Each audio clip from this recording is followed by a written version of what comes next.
WhatsApp everyone, কেমন আছেন আপনারা সবাই? আশা করি আপনারা সবাই বেশ ভালো আছেন। তো আজকে চলে আসলাম সি প্রোগ্রামিং এর আরো একটি ভিডিও নিয়ে। তো আজকে আমরা দেখব কিভাবে আমরা ইংরেজি যে লেটারগুলো আছে অর্থাৎ এ থেকে জেড পর্যন্ত এগুলো আমরা প্রিন্ট করতে পারি কিভাবে সেটি আমরা দেখব। তো অ্যাকচুয়ালি আজকের এই প্রোগ্রামটা খুবই সিম্পল একটা প্রোগ্রাম হতে যাচ্ছে, খুব বেশি বড় আমি করব না। তো আমরা সবাই জানি তো আমরা সবাই জানি যে ছোট হাতের যে এ আছে এই এ এর আজকে যে ভ্যালুটা সেই ভ্যালুটা অ্যাকচুয়ালি 97। আমি এখানে একটু লিখে দিচ্ছি আজকি ভ্যালু। আচ্ছা, তো আমরা সবাই জানি যে ছোট হাতের এ এর যেই আজকি ভ্যালু সেটা হলো 97 এবং ছোট হাতের জেড এর যে আজকি ভ্যালু সেটা হলো 122। বিকজ তো কেন অ্যাকচুয়ালি জেড এর ভ্যালু 122 এটি হয়তো আপনারা অনেকেই বুঝতে পেরেছেন। তো যারা যারা বুঝতে পারেননি তাদের জন্য একটু বলবো যে ইংরেজি যে কয়টা লেটার আছে সেই কয়টা লেটার যদি আমরা এই যে 97 এর সাথে যোগ করি তাহলে যে সংখ্যাটা হয় সেটা হলো 122। তো যাই হোক, আমরা এখানে কি করব, আমরা এখানে একটি ফর লুপ ইউজ করব। এবং প্রথমে আমাদের ইনিশিয়ালাইজেশন, তাই না?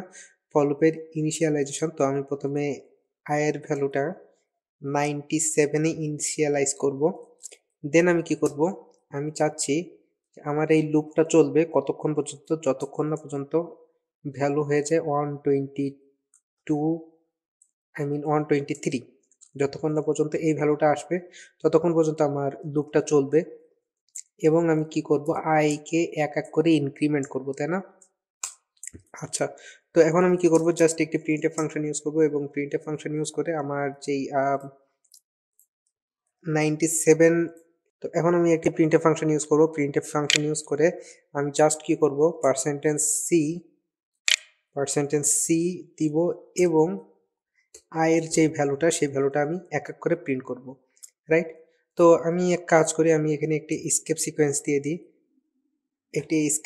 দিয়ে দিলাম যাতে আমাদের আউটপুটটা দেখতে একটু সুবিধা হয়। তো আমি জাস্ট প্রোগ্রামটা একটু রান করব এবং দেখতে পাচ্ছেন আমাদের প্রোগ্রামটি সঠিকভাবে আউটপুট দেখাচ্ছে এবং আউটপুট এ থেকে জেড পর্যন্ত সবগুলাই দেখাচ্ছে। তো বেসিক্যালি এখানে কি হচ্ছে আপনারা, আমি যদি আপনাদেরকে আবারও একটু বিশ্লেষণ করি তাহলে আপনারা বুঝতে পারবেন যে বেসিক্যালি এখানে আমরা জানি যে ছোট হাতের এ ছোট হাতের এ এর যে আস্কি ভ্যালু সেটা হলো 97। তো আমরা এখন কি করতেছি, তো আমরা এখন আস্কি যে ভ্যালুটা সেই ভ্যালুটা অলরেডি জেনে গেছি। তো এখন আমাদের কি করতে হবে, জাস্ট এখানে প্রিন্ট করতে হবে। তো প্রিন্ট করার জন্য আমরা জাস্ট কি করছি, আমরা ফর লুপের সাহায্য নিছি। আপনারা চাইলে হোয়াইল লুপ বা অন্য কোনো লুপেরও সাহায্য নিতে পারতেন, কোনো সমস্যা নেই। ডু হোয়াইল লুপেও সাহায্য আপনারা নিতে পারতেন। তো আমি জাস্ট, আমার কাছে ফর লুপটা সুবিধার মনে হয় যে কারণে আমি ফর লুপ ইউজ করি অনেক বেশি। তো আমি ফর লুপ ইউজ করছি। তো ফর লুপের প্রথমে আসে ইনিশিয়ালাইজেশন। তো ইনিশিয়ালাইজেশন যেহেতু, তো প্রথম যে মানটা সেই মানটা হলো 97, বিকজ প্রথমে আমি তো এ প্রিন্ট করব, তাই না? তো প্রথমে আমি এর মানটাকে 97 এ ইনিশিয়ালাইজ করে দিয়েছি এবং আমি চাচ্ছি আমার যে লুপটা সেই লুপটা কোন পর্যন্ত চলুক, 122 পর্যন্ত চলুক। তো 122 অ্যাকচুয়ালি কি 123 এর থেকে ছোট না? এবং আমি জাস্ট এখানে একটি প্রিন্টএফ ফাংশন ইউজ করছি এবং প্রিন্টএফ ফাংশন ইউজ করে আমি জাস্ট এখানে কি করছি, পার্সেন্টেজ সি ইউজ করছি, জাস্ট বিকজ আমাকে আস্কি ভ্যালু প্রিন্ট করতে হবে এবং আস্কি ভ্যালু অ্যাকচুয়ালি আমি পার্সেন্টেজ সি ইউজ করছি। কেন আমি পার্সেন্টেজ সি ইউজ করছি, বিকজ আমাকে আস্কি ক্যারেক্টার প্রিন্ট করতে হবে, রাইট? তো আস্কি ক্যারেক্টার যেহেতু প্রিন্ট করতে হবে, সো অ্যাকচুয়ালি আস্কি ক্যারেক্টারও তো এক ধরনের ক্যারেক্টার, তাই না? তো যেহেতু ক্যারেক্টার প্রিন্ট করতে হবে, তো ক্যারেক্টার প্রিন্ট করার ক্ষেত্রে আমরা সবাই জানি যে আমরা পার্সেন্টেজ সি ইউজ করি। তো আমি জাস্ট এখানে কি করছি, পার্সেন্টেজ সি ইউজ করছি এবং এখানে জাস্ট একটি স্কেপ সিকোয়েন্স দিয়েছি। এটা আপনারা হয়তো সবাই বুঝতে পারতেছেন এবং জাস্ট আমি এখানে এর যে ভ্যালুটা সেই ভ্যালুটা আমি প্রিন্ট করে দিয়েছি। তো